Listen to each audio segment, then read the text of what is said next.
Hello, welcome to Middle East in Depth, part of Levant TV's Press Reviews. Today we will be touching on Tunisia.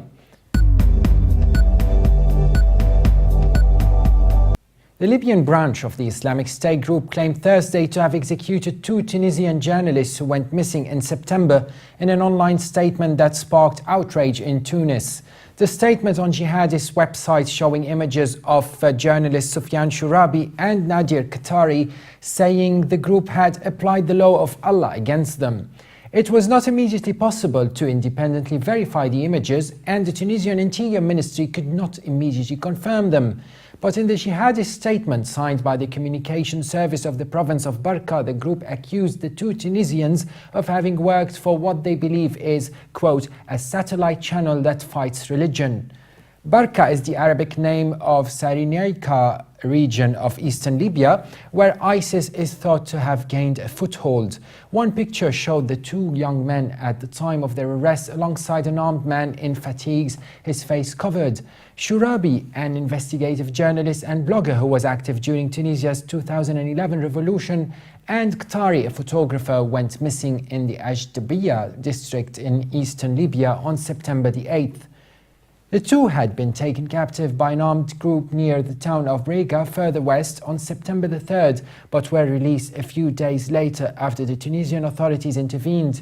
And as per AFP, media watchdog Reporters Without Borders, Reporters Sans Frontières, which said they were working for a new Tunisian channel called First TV, said they were subsequently arrested by a militia and then disappeared.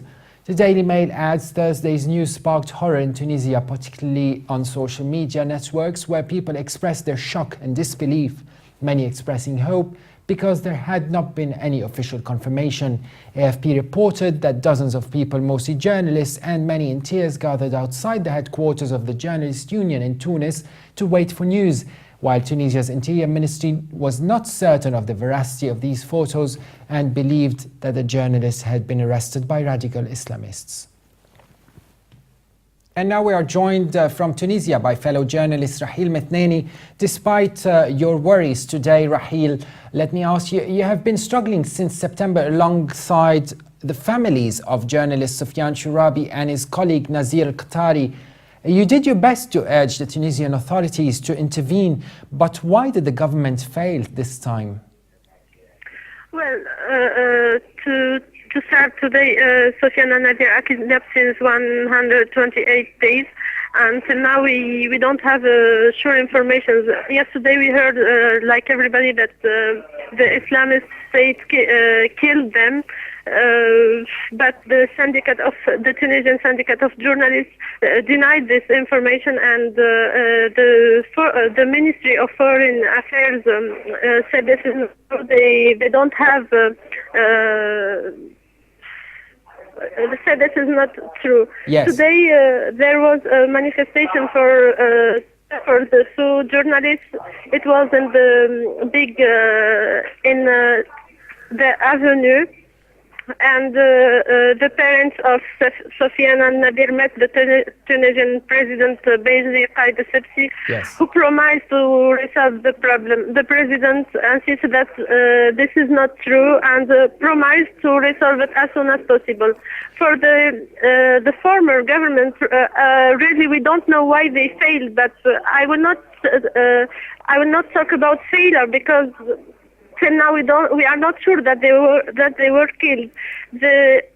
All that they asked us is to keep silent, not to talk about it in the media. Yes. We don't know why they said just to assure the negotiations. Mm-hmm. Well, we know that the government intervened successfully on September the 3rd when Sufyan was taken captive initially. It was quite successful there, but then they disappeared again. Is that when they were taken captive by ISIS? Yeah, there were the Libyan government helped them the first time. Okay. That's why we cannot talk about success for the Tunisian government, as the Libyan people helped to release them.